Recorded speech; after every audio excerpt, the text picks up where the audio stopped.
السلام علیکم پیارے پیارے بچوں. آمنہ بیٹا آپ کیسی ہو؟ عمر بیٹا آپ کیسے ہو؟ عائشہ بیٹا آپ کیسے ہو؟ ابو تو جانا آپ کیسے ہو؟ میں ٹھیک ہوں. میں تو ٹھیک ہوں. میں تو ٹھیک ہوں. میں تو ٹھیک ہوں. اوہ میرے پیارے بچوں، آج میں آپ کو جو سٹوری سنانے والی ہوں یہ میری ماما نے مجھے سنائی تھی. ایک دفعہ ایک عقاب آسمان پر چکر لگا رہا تھا، کبھی ادھر کبھی ادھر. وہ بہت مزے سے ہوا میں اڑان بھر رہا تھا. اس کو بہت مزہ آ رہا تھا. اس نے جب نگاہ نیچے جنگل کی طرف کی تو اس نے جنگل میں بہت رش دیکھا. اس نے کہا ارے جنگل میں کیا ہو رہا ہے؟ جانور کہیں آپس میں لڑ تو نہیں رہے؟ اس نے اپنی اڑان کو تھوڑا سا نیچے کیا. جب وہ تھوڑا سا نیچے آیا زمین کی طرف، اس کو پھر بھی کچھ سمجھ نہیں آیا. اس نے سوچا مجھے لگتا ہے مجھے جنگل میں جا کر معلوم کرنا چاہیے آخر یہ اتنا رش کس بات کا ہے. اس نے زمین کی طرف اڑنا شروع کر دیا. اب وہ جنگل میں اتر چکا تھا. اس نے دیکھا ایک بہت بڑی تقریب ہو رہی ہے اور جنگلی جانور آپس میں بہت خوش ہیں، ایک دوسرے کو مبارکباد دے رہے ہیں.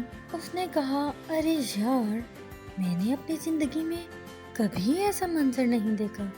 اس کو درخت کے پاس ایک لومڑی نظر آئی. اس نے لومڑی سے بات چیت شروع کر دی. اس نے کہا ارے او لومڑی بہن، کیا تم مجھے بتاؤ گی آخر یہاں پر ہو کیا رہا ہے؟ تو لومڑی نے کہا ارے کیا تمہیں نہیں معلوم؟ عقاب نے کہا نہیں جناب، مجھے نہیں معلوم یہاں پر کیا ہو رہا ہے. تو لومڑی بولی اصل میں یہاں پر جنگل کے بادشاہ کی تقریب ہو رہی ہے.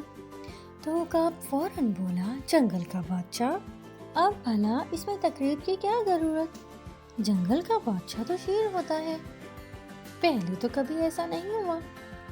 تو لومڑی بولی اصل میں ہوا کچھ یوں تھا، یہاں پر ایک شیر اور شیرنی رہا کرتے تھے. ان کا ایک چھوٹا بیٹا شیر بھی تھا.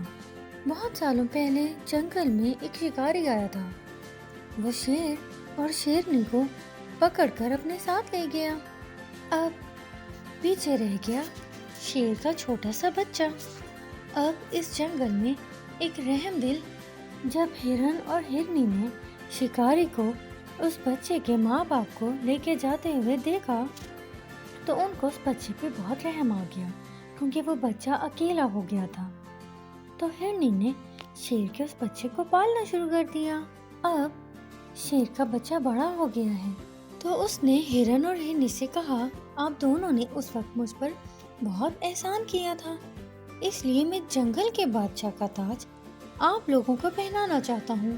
تو یہ تقریب اسی لیے ہو رہی ہے، آج سے اس جنگل کا بادشاہ ہرن ہوگا. تو عقاب کو بہت حیرانگی ہوئی. اس نے کہا ارے یہ کتنی اچھی بات ہے، اس شیر کے بچے نے بہت اچھا کام کیا. عقاب نے یہ بات سنی اور پھر آسمان کی طرف اڑنا شروع کر دیا. کچھ دن بعد عقاب آسمان پر پرواز کر رہا تھا. اس نے دیکھا نیچے کی طرف ایک ندی میں ایک چوہا ڈوب رہا تھا. عقاب کو فوراً رحم دلی کا خیال آیا. اس نے سوچا کیوں نہ میں اس کی جان بچا لوں. وہ نیچے گیا، اس نے اس چوہے کو اپنے پنجوں میں اٹھا لیا. ابھی عقاب اڑ ہی رہا تھا کہ اس کو اپنے پروں پر تبھن محسوس ہوئی. اس نے سوچا شاید اس کی آنکھیں بند ہیں اسی لیے یہ مجھے کاٹ رہا ہے، اس کو نہیں پتا. ابھی وہ یہ سوچ ہی رہا تھا اس چوہے نے اس کی گردن پر کاٹ دیا. عقاب ایک دم سے زمین پر گر گیا. لومڑی نے عقاب سے پوچھا ارے تمہاری یہ حالت کس نے کر دی؟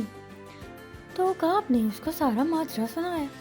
تو لومڑی بولی ارے او بیوقوف، وہ ایک شیر کا بچہ تھا، اس لیے اس نے احسان کا بدلہ اتنی اچھی طرح ادا کیا، اور تم نے احسان کیا ایک چوہے پر جس کی عادت ہے کاٹنا. تم نے اس پر احسان کیا، اس چوہے نے اپنی عادت کے مطابق تمہیں کاٹنا شروع کر دیا.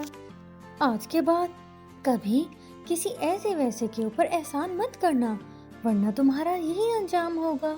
تو بچوں، آپ کو کیسی لگی آج کی یہ سٹوری؟ کل ایک نئی سٹوری کے ساتھ پھر ملیں گے۔ اللہ حافظ۔